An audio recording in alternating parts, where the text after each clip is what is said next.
There are some times when it's like, I don't know how we're going to make this happen, but it's the right thing. So it kind of gets into the design process. Like, let's go way out there in what we can do instead of, and that's sort of like brainstorming and design thinking. It's let's not put constraints on ourselves, which I think a lot of people do. I don't know how we're going to do it, but if we believe it's a good idea, let's work to try to make it happen. And of course, along the way, you're always making compromises. Hello, you are listening to the Late Bloomer Living podcast, where we are reimagining and redefining what it means to be in midlife, where we are gathering energy, momentum, and excitement for our next chapter via candid conversations with other midlifers about their own pivots, pitfalls, and triumphs. I'm Yvonne Marchese, your host, and I'm so happy you're here. So I've been thinking a lot about community this week. It's been just over a year since our lives were upended by the coronavirus pandemic. And what a year it's been. As I mentioned last week, I got my first vaccine shot, and I'm seeing posts from so many friends celebrating their vaccines on all the socials. And why are we all so happy to get that shot in the arm? That's my question. Of course, we're all wanting the economy back up and running at full steam and maybe a sense of normalcy, whatever that is. But I think the real excitement is because we are all starved for face-to-face encounters with the people we love. We're starved for hugs, for travel, for spontaneous experiences, the opportunity to meet new people in person, out in the world, to discover art and live music and theater in person with all the ephemeral immediacy and energy that comes with new experiences, to be surprised by the discovery of new places. So today I'm talking to Sherry Huss. I'm giving her the title of Community Maker. She's the co-founder of a little thing called Maker Faire. I'm guessing you've heard of the term makerspace. Maybe you've walked into your local library and noticed an area with 3D printers, tools, and materials where people can work communally to design and create projects using their imaginations and their hands. The maker movement started in the early 2000s, and Maker Faire, which has been called the greatest show and tell on earth, has turned into a global movement. There are now over 250 Maker Faires around the world in 45 countries, pre-pandemic. But for Sherry Huss, it's all about bringing people together in community. She grew up in northern Ohio, a little town called Elyria. And like so many of us, all she wanted to do was get away from home. But home tends to stay with us, doesn't it? She moved to the West Coast and ended up in the San Francisco Bay Area, falling in love with the tech industry. She started off in software and electronic publishing, but she really found her purpose when she got involved in event production, which started her down the path of community building. She was in her late 40s when she found that calling. And this is where her upbringing in Ohio comes into play. She remembered the feeling of community that she loved when she went to the county fair. And she borrowed elements of that experience and put it into the design of Maker Faire. And here's a little hint for community building. Feeding people is very important. Just a little side note. That'll come up. Anyway, she stayed with Maker Faire for 15 years, expanding the experience and the brand globally. Now, in her 60s, she's moved on from Maker Faire, but she's not slowing down. In fact, during the COVID shutdown, she and her husband, along with their community of artists and makers, came together to create a virtual gathering called Decameron Row, in which 100 artists created and contributed creative 1-minute videos of their personal COVID lockdown experience. They submitted those to Decameron Row as to all come together as a salve for isolation. It is such a cool experience. I highly recommend that you check it out.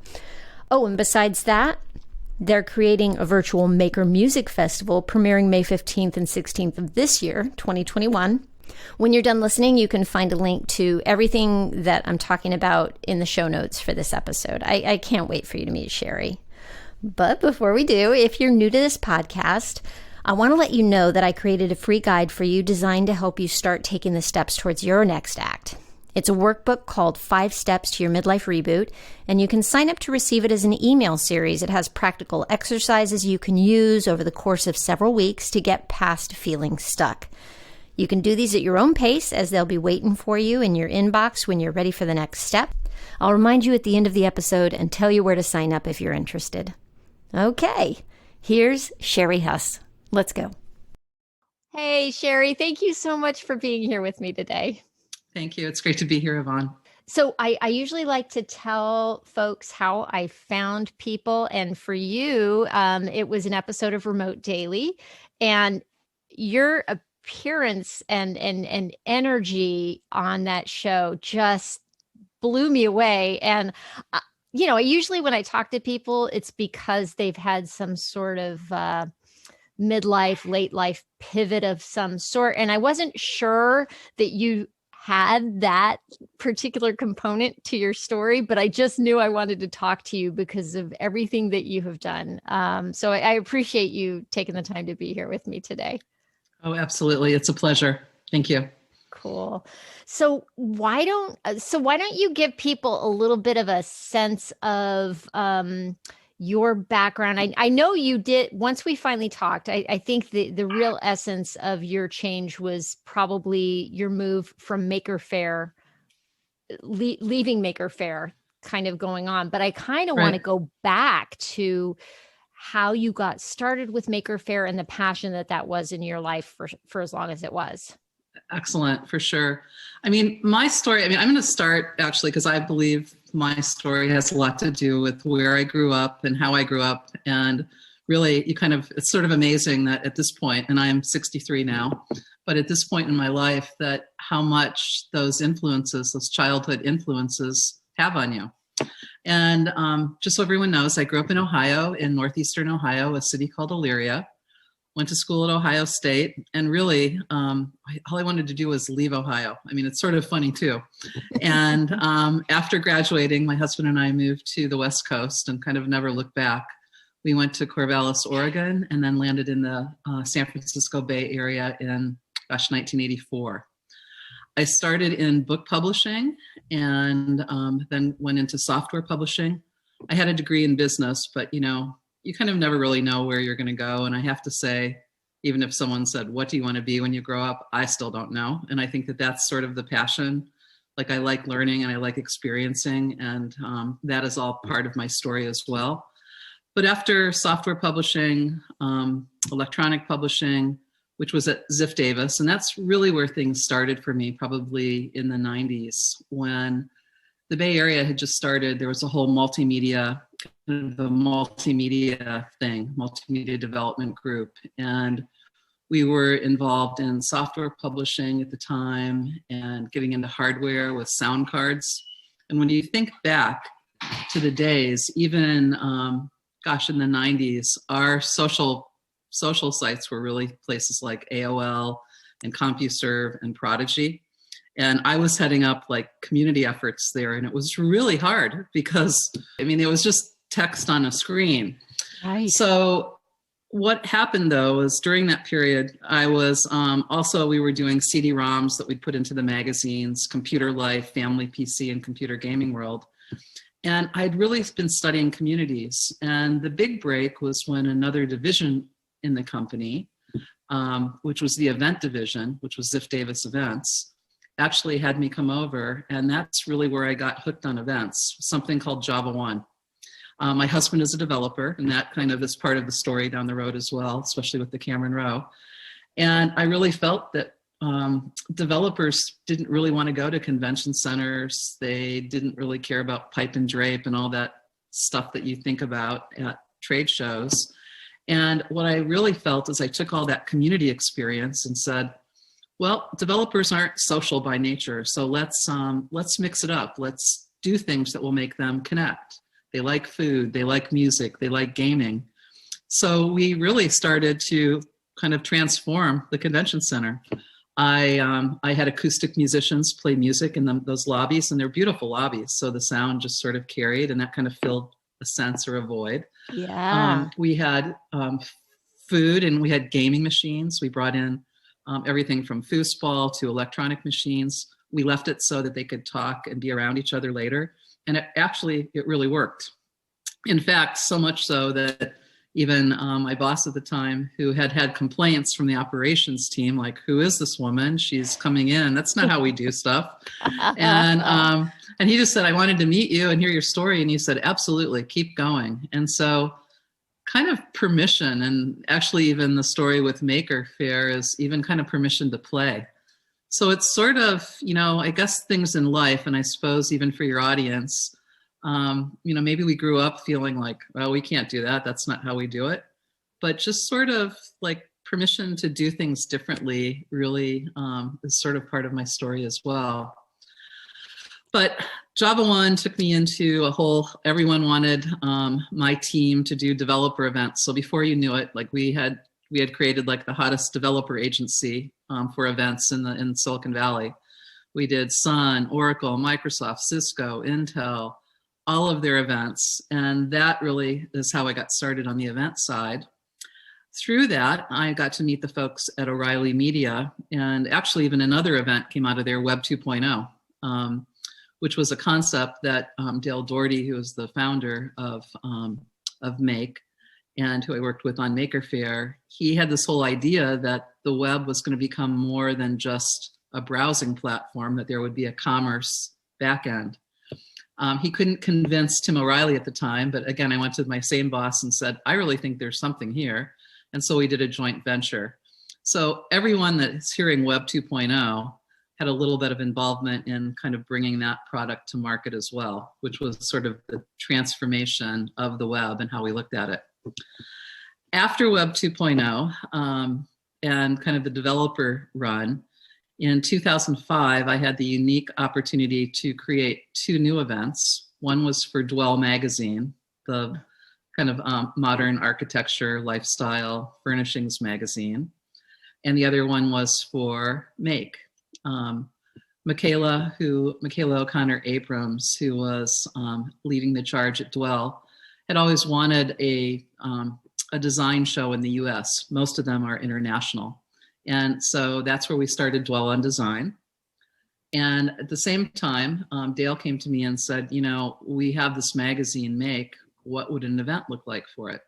And that was the start of Maker Faire. Oh. So needless to say, 2005 was a really busy year. And both events went, we delivered both events. I think one was in the spring and one was in the fall.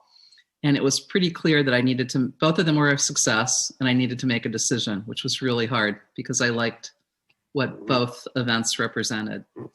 Although Dwell tended to be, even though it had a consumer focus, there was still a little bit of there was more of a B2B type event, where Maker Faire was truly an event for consumers. And I have to say, I just felt a passion and a desire to really move forward on the Maker Faire side. I felt things that we did, the fact that we were at a fairgrounds, the fact that we brought families together, the fact that there was this multi-generational learning, that there was hands-on and education, all of those things really spoke to me and kind of to my childhood. And I really felt that that was the path that I wanted to go down. And that's where your Ohio background kind of kicks in, right? Absolutely. Tell us a little bit more about that connection. Sure. Well, the whole thing, I mean, again, even looking at events differently, I've never been a fan of convention centers, which is actually kind of an interesting point now, given the pandemic. There's just something about them. They're cold, they're impersonal. And I really have liked like alternative venues. So although even with Maker Faire, it did come down to even economics. I mean, we could not have afforded a convention center either for the type of event it was. But there was something about the fair, and even the fair as a child, the Lorain County Fair. Like I remember going there, and once a year you got to meet people and see people.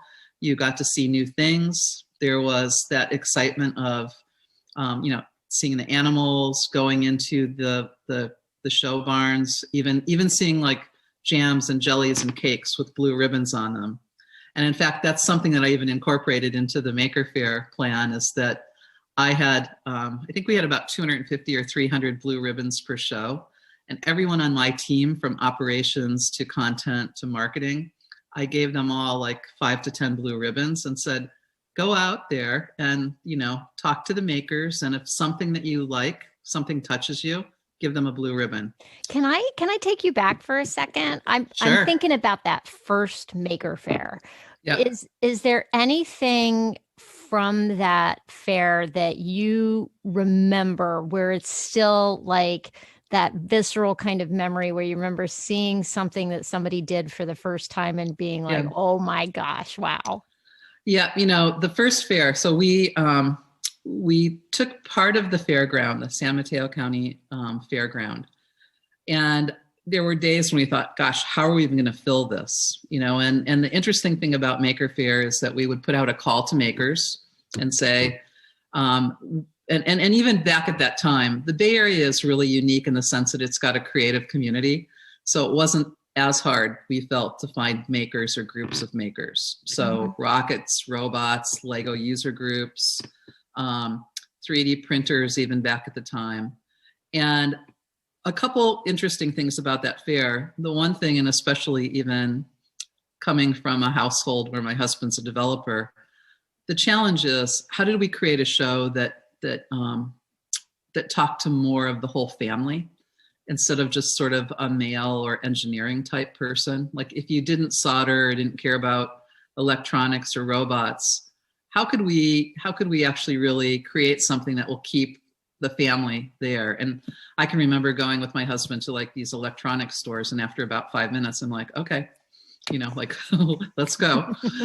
So one of the things that I think that was really smart that we did is we found a woman, Wendy Tremaine.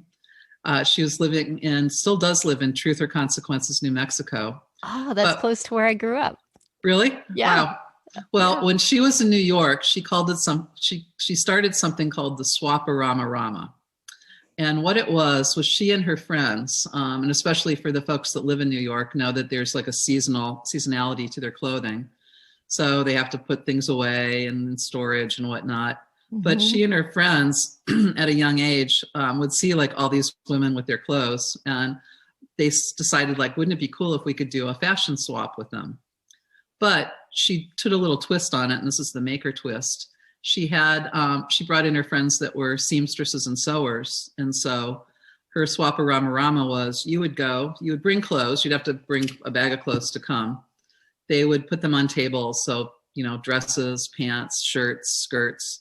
You'd pick a piece and then you'd sit down with a designer, and they would take and deconstruct that piece of clothing for you.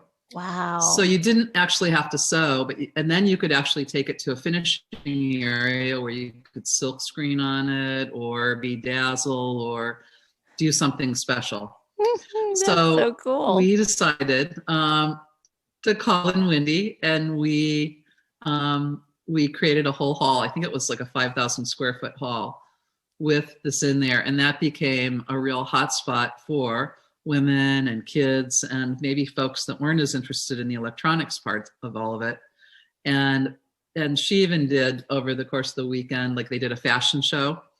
So, and people would just come to Maker Faire to be part of this whole experience. Wow. So I remember that was, I think, a really smart move.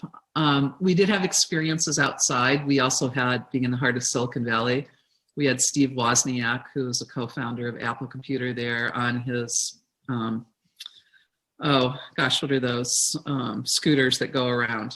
And then we had 3D printers that were sort of X and Y axis machines using Cheese Whiz to kind of actually create like 3D printed material. So the first computer, or the first 3D printers. Wow. We had something from like actually the NYU ITP program, which is actually a great program, which stands for Interactive Telecommunications Program. But they had even something like with plants that had a sensor in there so that they could call you or text you if they needed water. Wow. So it was really kind of this fun festival where people were coming and showing what they did and sharing. And, the wonderful thing about Maker Faire too is just this whole optimism. People were there because they wanted to learn, they wanted to see things, and you could bring your whole family, which there are very few experiences when you think about it that the whole family is actually interested. But Maker Faire was just one of those, it was hands-on, it was spectacle, around any corner, you never know what you would see. And just that generosity of spirit, which came through from it. Wow. So that's the first one. I mean, I remember we set up the day before, which is like, oh my gosh, it was a race against the clock.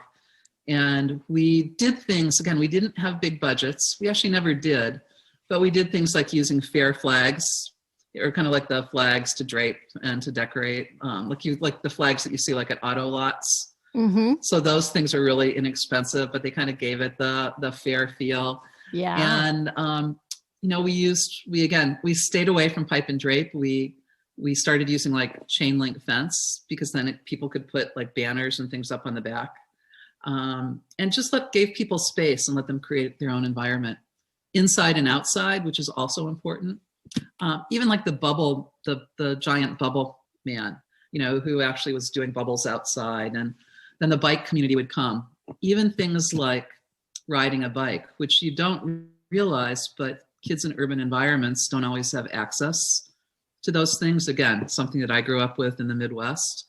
A rite of passage was riding a bike, right? You went out with your parents and, got rid of the training wheels, and your first ride, it kind of came this whole thing about independence. But we had a whole bike corral set up so you could ride some tricked out bikes.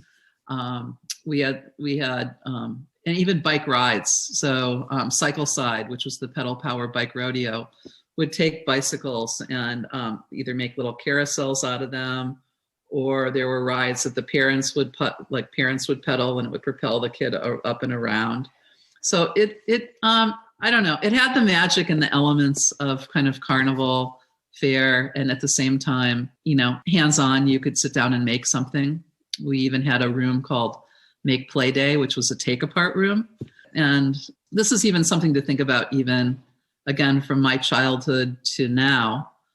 And I think we might have mentioned this early on, too, when we were chatting before this call, but we had garages because when something broke, you usually took it out and put it on the workbench, and a parent or, a grandparent would actually look at it, make a determination, see if they could fix it, or teach you how to fix it instead of throwing it away.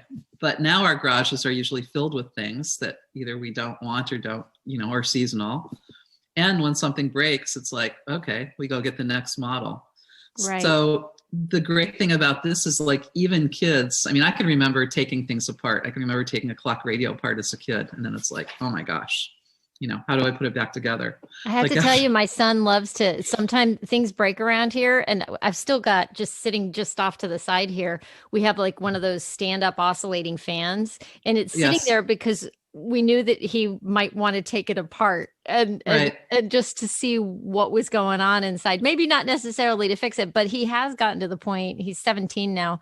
He's gotten to the point where he's fixing our iPads for us and replacing the glass if they get broken, and doing different things. Like it is really cool. That's really cool. No, there is, and actually there's a group called iFixit that actually had been involved with us at Maker Faire too. So like repair cafes and whatnot. Again, it's sort of the great thing about Maker Faire was just releasing that inner spirit inside all of us. The scope of it was huge. Did you ever in a million years think that you were creating something that was going to be so global in its reach? And now there's libraries with maker spaces, and I mean, that all came from Maker Faire originally. Pretty much. Absolutely. No, not at all. I mean, in fact, those early years. So we planned it and designed it in 2005.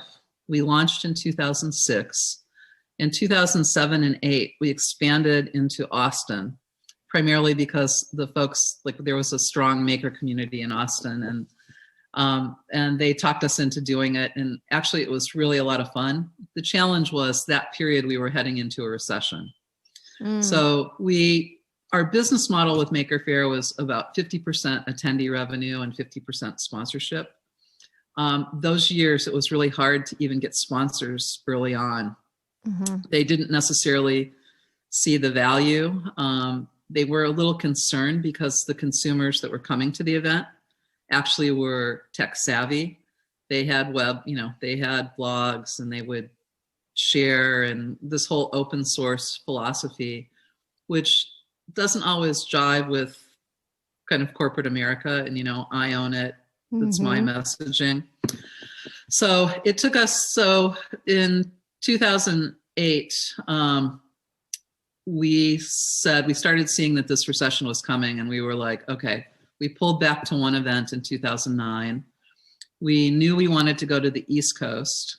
And what we did in 2009, we formed a joint venture with the Henry Ford Museum in Detroit, feeling that Detroit was sort of the birthplace of American innovation, and also felt that, and again, kind of that whole Rust Belt area that I grew up in, feeling that this could be potentially what that, like, let's get kind of the youth and the kids and grandkids of a lot of the early innovators, let's give them kind of something to work with. And then we went to New York and formed a partnership with the New York Hall of Science. And that was wonderful. I mean, both of them were great relationships. What we realized is the New York Hall of Science was more mission-based and with getting kids learning and hands-on with where we were, where the Henry Ford was more of a museum, so don't touch, look. Mm-hmm. But both of them were important and in our strategy. And in that year, we also received a $25,000 grant from the Kauffman Foundation to write a playbook, which is what started our licensing program. Wow. So we worked with a woman, Sabrina Merlot, who's based in Oakland, who had been doing a mini Maker Faire.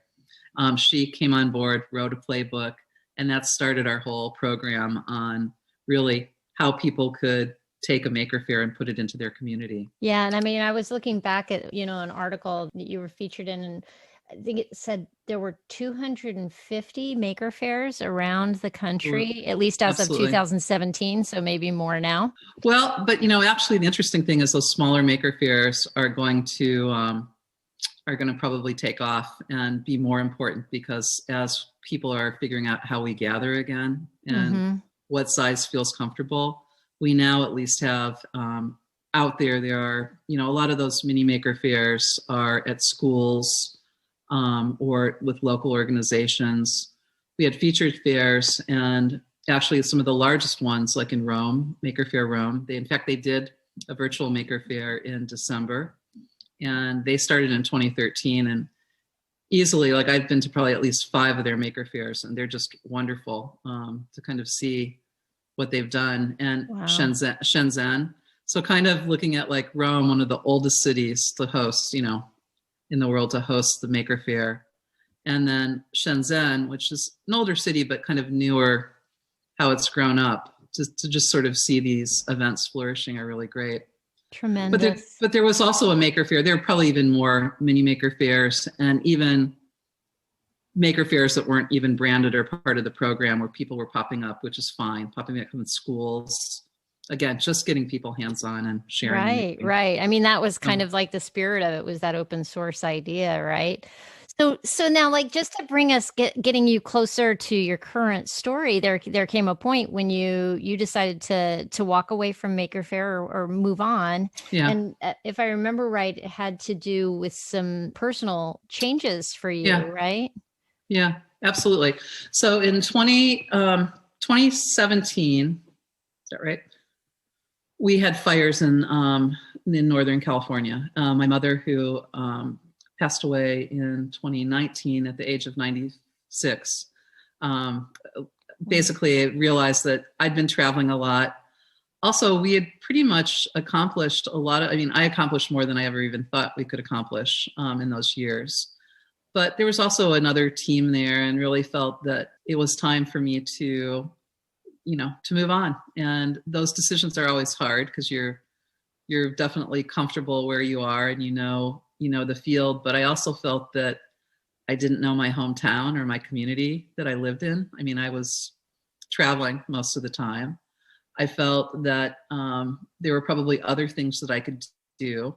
And I also felt it was time to kind of step aside and let the team take what we had done, which was pretty well documented and proved the concept. And really, it took time. It was hard, and I decided to do it at the beginning of the year, so to be least disruptive to the cycle. I mean, I definitely support Maker Faire, and even to this date, that whole spirit. So nothing was wrong. It's just sometimes you just know it's just time. And that's the longest I'd been anywhere. I mean, when you step back and look at it, the years go by quickly. And so I felt it was time to figure out maybe what's next, take a break. And really what I found is that the break was pretty short. A lot of folks that I'd worked with had asked me to either be on the board or be an advisor for their groups, a lot in the making community. One is the Future Food Institute out of Bologna, Italy. And I also realized I had this global network, which is something that's really interesting too. Like how did that happen? That was nothing ever planned, but it's so important today to even the works that I'm working on now.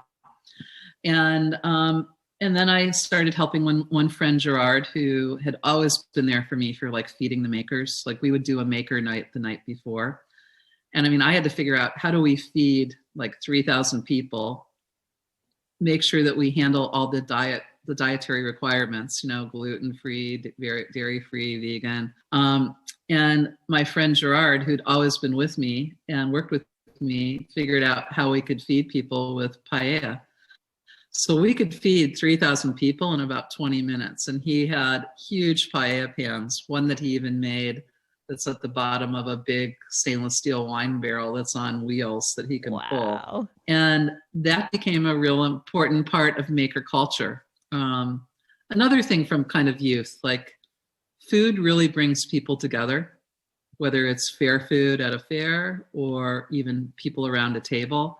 And we really started every Maker Faire the night before with this huge paella mixer. And I love seeing it like adapted in different cultures, like my friends at Maker Faire in France. They found a paella guy and they start the night out before with paella. And it's quite interesting and endearing. That's terrific. How and old that's kind of the beauty. Like, oh, I'm sorry. Go ahead. Oh, how old was I when we started Maker Faire? Yeah. I think I was in my late 40s. Yeah, that's what I was just thinking. But age never seems to. It's sort of spirit. I don't know. Age doesn't seem to like hit my mind as much. It's kind of like that must be why you have the energy you do. I guess. But age and time has given me a chance to kind of create a great network. And right now, I love connecting the dots and pulling people together. And and in fact, just about every call that I make, it's like, okay, you need to be talking to this person. And it still happens today in some of the other programs that we're working on, hence to Cameron Rowe, which came from working with folks. And I don't want to get ahead of myself. I don't know if that's where we're going to go, but yeah, it's just amazing to have a network of people that still share your same passion and have a spark, but come from a different worlds. Yeah, I guess what I wanted to ask you about going back to when you started Maker Faire and thinking about the timing of it in your life was it definitely was a pivot for you in going from software development, I think, to events, right? Absolutely. Did you, I mean, you're one of those people that strikes me as, you just seem like you can like dive in and you have no fear. I mean, did you have any sense, or do you ever have a sense of, I don't know how the heck I'm going to do this, or that whole imposter syndrome thing? Does that even occur to you? There are some times when it's like, I don't know how we're going to make this happen, but it's the right thing. So it kind of gets into the design process. Like, let's go way out there in what we can do instead of, and that's sort of like brainstorming and design thinking. It's let's not put constraints on ourselves, which I think a lot of people do. I don't know how we're going to do it, but if we believe it's a good idea, let's work to try to make it happen. And of course, along the way, you're always making compromises, like, going in, going out. But But yeah, and I have to say, like, actually, if you talk to my husband, when we got married and back when I was in my 20s, I was just this kind of like, big-eyed person, like, wow, this world out here, and very kind of shy and timid. So I actually have changed over the years, but I think it's having opportunities to just do things. And that's like with Maker Faire and even like in the event spaces. And the great thing about events is that there's a start and a stop. I mean, physical events. So you can always evaluate what you've done and kind of practice to get better. Not always the case in some people's jobs or whatever you're doing, because it's just a constant, I'm doing this, I've got to turn it in, there's a deadline. But events, you can truly say, you can try new things, and you can be honest to say, did that work or did that not work? And next time I'm going to do this, and kind of move the knobs or the levers. Gotcha. But I don't know. I guess it just comes over time. And it also, I will say, it's also developing a team. Like the other thing is, like, Maker Faire wasn't just me. It was really me finding people that shared the same passion, that were willing, that knew that I had their back. I mean, that I would take care of them. And it wasn't always in dollars, because believe me, we didn't have big budgets, but I made sure that they were heard. They had a seat at the table. We fed them, again, we fed them like, food is fuel. So those experiences, even when the team would come in, we actually had like craft caterers feeding them, and it didn't cost any more than kind of the crappy trade show food. Like, when you got down to it, it was about $30 a meal to feed people. And when I found out that, it's sort of like, wait a minute, we can do way better than this. And those times, and giving people kind of the love through food. Also, they wanted to come to sit down, and they wanted to share stories. And the stories were usually about work and like how someone could do something better or innovate. And that's part of the whole equation too. So drawing a community around you has really been, and taking care of that community. And it sounds like giving them freedom and to create and roll with an idea. It sounds like that's been the key to the success of what you've done.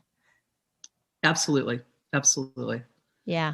Because, I mean, and I think that's, for me, even finding my own voice and what I could do by having an opportunity to do it made all the difference in the world. And I felt that the same way about my team, which we had people that they could definitely make way more money on any other gig, but they wanted to come together because they could actually influence the job they had, whether they were driving a forklift or hanging signs or greeting makers or welcoming the public. They all would come together, and they all would want to innovate and how they could do it better next time. And a lot of those discussions happened around the dinner table, or possibly like in the lounge at the hotel, or possibly in a suite, just seeing them come together and sharing ideas. And I think that's a liberating concept. For sure. So I'm curious, and I find it really interesting to hear you say that back in your 20s, you were shy and maybe not as self-assured as you are now. Can you identify something that was a flipped switch for you, where that changed and you stepped into more of the person that you are now? Was there any kind of an event or anything, or was it a slow progression? I think it was a slow progression, and I think it was... and again, that's the power of events. Each time they kept getting bigger. And when you stop to think about things, and even now, I'm pretty open and generous with my time. Like if people say, hey, can you help me? It's like, what's the challenge? What do you need? Okay. I really think it's just sort of a rolling. And many times I was never sure how we were going to do it. Like, I knew we could do it, but, greeting 100,000 people, wow, how are we going to do that? Like, we have 3 gay, and what could go wrong? And if you stop and let those things get to you, you'll never go forward. And I think it was just the power of the team too. We'll figure it out. Right. Yeah. It's And, like that. Just we'll figure it out. That I love that. I'm going to somehow put that up. We'll figure it out. I need to put that on a note in front of my computer. I mean, there are certain things like the sun comes up every day and there's always a new opportunity. And even part of the make culture is even failing it's okay to fail because you learn from your mistakes.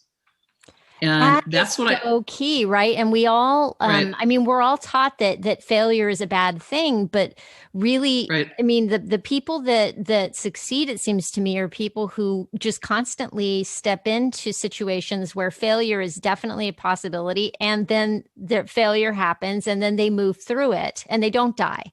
And right, that's right.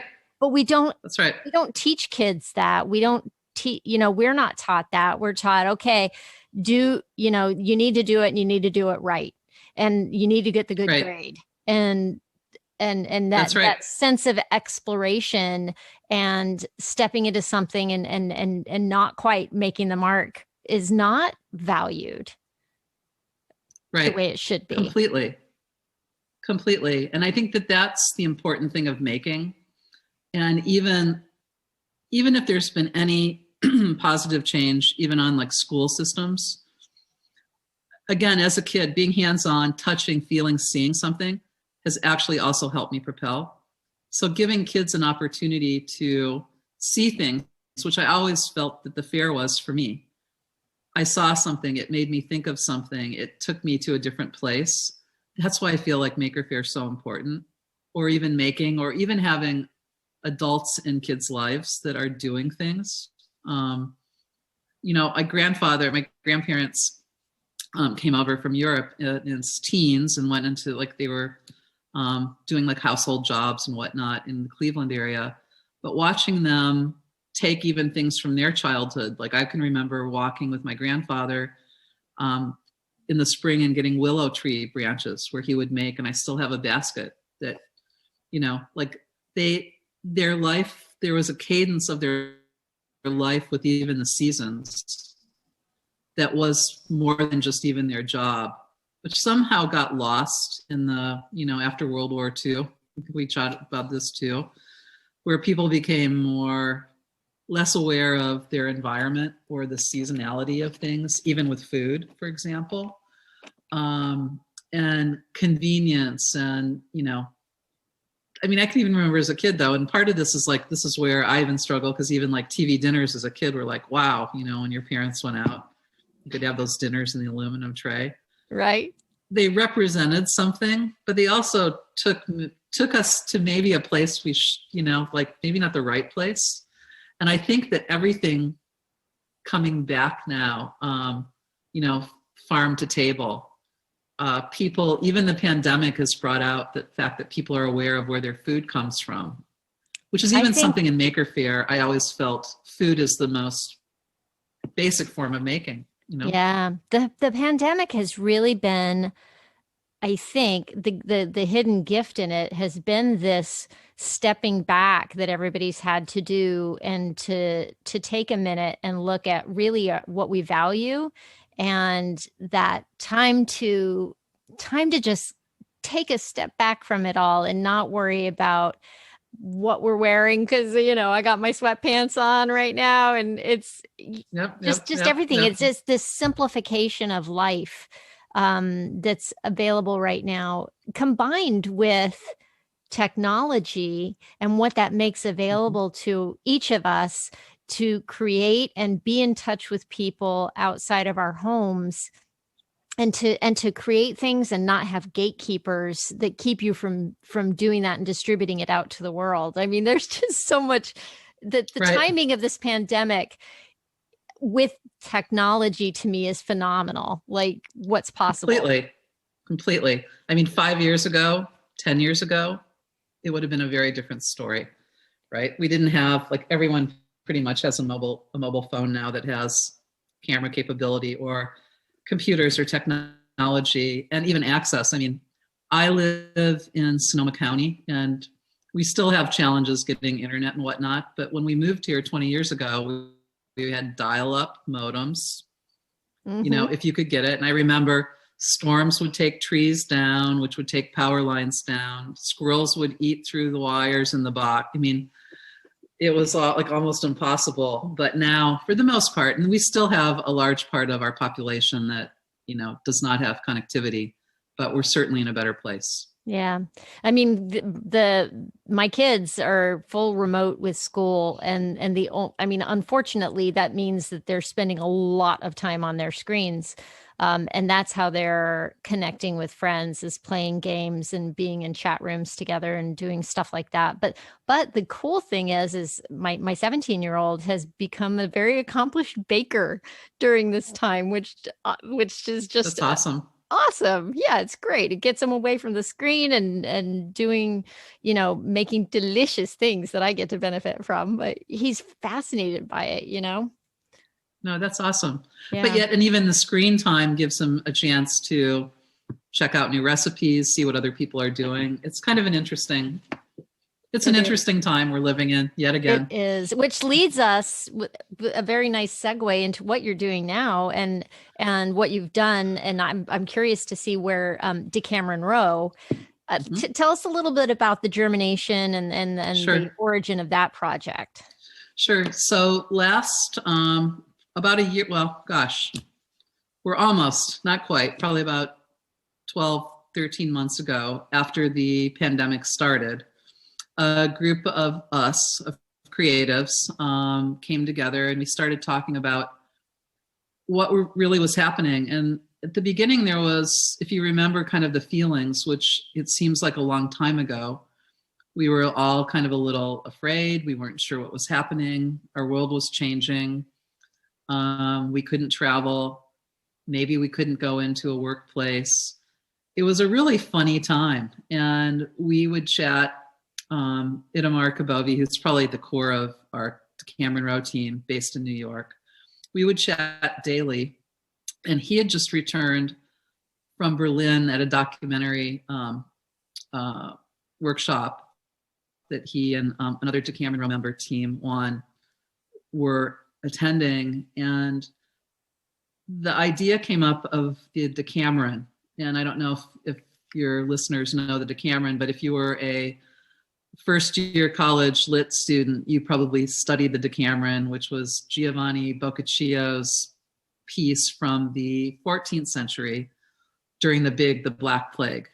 And 10 friends fled from Florence into the hills, and for 10 days, those 10 friends told stories to each other. So that was the idea of, what is our Decameron? Like, what would it be now? And this was when people were like starting to be locked down. You can't move, you can't go anywhere. And so we decided that we would look at having our friends create a 1-minute video of their life during lockdown. Really simple. Use your video camera, do it in landscape if possible. Try to capture the emotion of your period and keep it to a minute. And there were 4 of us, so a filmmaker and a designer, Juan, who did the artwork and the graphics. Itamar Kabovi. Itamar he was the executive director of Pilobolus, which is a dance group, and also a producer of the 5 Senses Festival in New York. Stephanie Sobel, she is a professor at Gettysburg College and also the art and architecture editor of the LA Review of Books. Myself, and then I wrangled my husband in as our developer, since we had this idea and we knew we wanted to do it. And it's like, well, I know someone that can do it.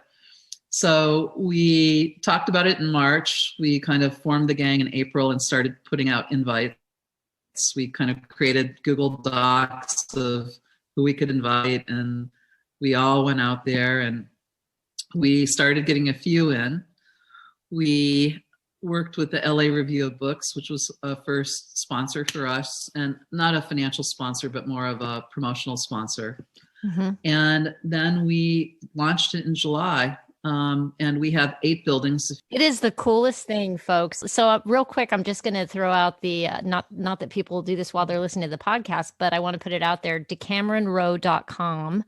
And it's so cool for me. I'm going to describe it for me going in. You're looking at this row of a 2D drawing graphic of, looks like New York City to me, of 8 tall buildings side by side, this row of buildings and windows. And as you scroll your mouse over it, as your mouse scrolls over, let's say a window, the window lights up, and then you get here we go. I'm looking at Paul Lazar, Big Dance Theater, New York, USA. So that's whose project is behind that window. It is the coolest thing. Like a couple of my favorites, I just love Padma the Chicken is one of my favorites by Trish C. And I can't remember the one with there. I think a little girl who has a bucket over her head, and she's got a nice little rhythm going with the banging the bucket with a couple of drumsticks on the side of her head. And that is done on a loop and then intercut with other really simple home video types, almost like has a Super 8 kind of feel to it. It's just so cool, yep. Clever, well done, short, simple. I'm still working my way through all these. They're so fun. Yeah. Actually one of the Brian Siebert, who is a New York Times author, said it's sort of like an advent calendar. And you never know what it's going to happen in the window. And then you can start playing with something, which our team now has formed a group called Imaginary Places, and which is our design studio. But the whole idea is even these residents are living next to each other. Like it's sort of fantasy, it's sort of real. It's a little bit surreal, kind of like the pandemic is for many. And the interesting thing is, even seeing after what happened with the whole George Floyd incident, we started getting maybe a little bit more political. Like there's a great one by Lynn Sachs where she is a filmmaker, and she captures kind of a snippets from a protest. I think the building 56 in the middle, there's a New York Minute by Ben Schott that's just wonderful too. It's in the middle building in the upper left-hand corner, which is just kind of wonderful of like how we all felt. And even remember like in New York, like at 7:00 at night, at the beginning of the pandemic, all the residents were banging the pans. Yes. So it captures the spirit of what we were all living through during those first few months. There was another one by Amanda Stern, and she talks about, it's a lot of just video of her in her apartment, working out, doing stretching, doing her thing, but talking about what she calls skin hunger. And I think so many people can relate to what that is still for people, the lack of touch, the lack of being able to hug. Just really touching. No, for sure. And what we're doing is to continue. I mean, this is like an experiment in community. It's an experiment in imaginary place. We are doing a monthly variety show called Last Sundays, the last Sunday of every month. It's 1:00 Pacific, 4:00 Eastern, and we're pulling residents from the row together, usually around a topic.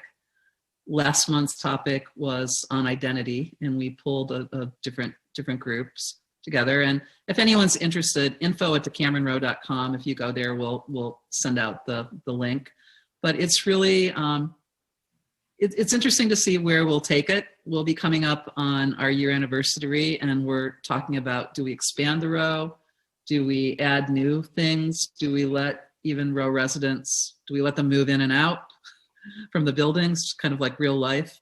Yeah. So there's lots of discussions, and we'll see where that goes. But that's really cool. I'm glad to hear that you think that you might be extending it out. That's an exciting thing. Because what you've captured there is a particular point in time, which I think is worth keeping. I mean, just to toss in my own 2 cents, that right. In and of itself is like this time capsule of being in lockdown and that's particular early point of this. But here we've rounded the corner into 2001 and we're still experiencing it. It'd be nice to see that extended out. Agree. Yeah. Ah, so cool. What does it feel like to be doing something that's a new project that is so expansive at this point in your life? Um, it feels great. And we're also, actually, my husband and I launched something called the Maker Music Festival, which was live in 2018 in our area. And we've just started plans for doing a virtual Maker Music Festival, which will take things that we learned from Decameron Row, kind of combine things that I learned from Maker Faire, and we're looking at putting this out in mid-May of this year. And a Wow. week ago, a week ago, we pulled together the music makers, and it's been wonderful. I have a screenshot of them. Everyone has the biggest smile on their face to be together and collaborating. And again, I'm not sure where this is going to take us, but it's one of those things that we would have never been able to pull together this international group of music makers if we weren't in a pandemic. Mm-hmm. Because we would have looked at, let's spin up the next version of our local Maker Music Festival. And we have, in fact, actually, after this session, I'm going to be talking to a woman in Berlin. I have a lot of European folks, a gentleman from London earlier in the week. They're going to actually be curating buildings. Everything from experimental instruments to kids hands-on making. And we're going to have a global presence of music makers. And the other interesting thing is, which they brought up and I hadn't thought about, but we're also creating an archive of, again, works from very similar to Decameron Row, but a kind of a platform or a venue for people that may or may not have had a venue to be with their contemporaries or peers, like a living instance on the internet. So I have no clue where this is going to go, but I'm excited. And even as people like one gentleman, Tom Fox from London, who runs a program called Acoustic, he teaches 300 kids during the week. His programs, and these are a lot of experimental and new music type projects. They've done shows at the Tate Modern. He keeps he's introduced me to more folks from Malaysia, and it's going to be really quite interesting. It's the spirit of the community, and again, it's another journey that I'm not sure where it's going to go, but it's going to be good. I know that. I just love the way you approach everything. I mean, what I observe about you is this kind of unstoppable energy and movement forward. I think a lot of times people as we get older, start to settle back, and there's a resignation that sets in, and this is the way I've always been. But you seem to kind of keep reinventing yourself. Can you talk to that a little bit? Like, do you see that in yourself? I don't. I mean, it's interesting to me because, we have a couple of friends now that are retiring, and I'm like, well, gosh, okay, now what? I mean, I like to travel, but I can travel and meet makers and do all of this together. I also find that working on projects, and again, maybe that beginning and launching and then kind of seeing what you've created is sort of what gets me going. But I don't know. It's hard to say. I think I don't ever see stopping. Like if I'm stopping, there's going to be a reason that I can't do it. And I kind of like it. Maybe it's even like baking and cooking. You never know what the outcome's going to be, but it's worth the journey to kind of get there and see what you made. And then I also enjoy people kind of consuming it. Like it's great to hear the stories, and that gives me new ideas to like, gosh, what if we did this or we did that? And I'm just kind of blessed to be in a time that I can do it and around a creative community globally that's like, yeah, let's do it. I mean, they give me as much energy as I get from them. So it's a good thing. Yeah. And for your listeners, I'd say if there's anything that there should be no woulda, shoulda, couldas. It's like, just do it. In any regard, you can make an impact, especially in your community. And now's the time. We need it. So. Thank you so much for taking the time to talk to me. And I'm so excited to see where you go from here. And I will put links in the show notes so that people can go and check out Decameron Row, and a lot of the other stuff that you've mentioned here. The Maker Music Festival in mid-May. Is that right? Is there anywhere for people to go yet to see what's happening there? Right now we're doing a call to makers, and it's makermusicfestival.com. Pretty simple. Okay, great. More information will be coming. We're still in kind of the gathering, we're bringing the gang together. Yeah. Yeah, I would follow that. And I think we're going to have a pretty nice, interesting festival that people can follow along with that weekend. Very exciting. Well, thank you again, Sherry. I really appreciate it. Oh, you're welcome. Thank you. Thank you for doing what you're doing too. It's great to have a community that you can, share ideas with and grow yourself. So I'm with you, man. I don't intend on ever stopping as long as I like what I'm doing. So, and I hope that everybody can feel the sense of energy that comes from that, that where we just don't stop exploring, and it's not about the end. It's about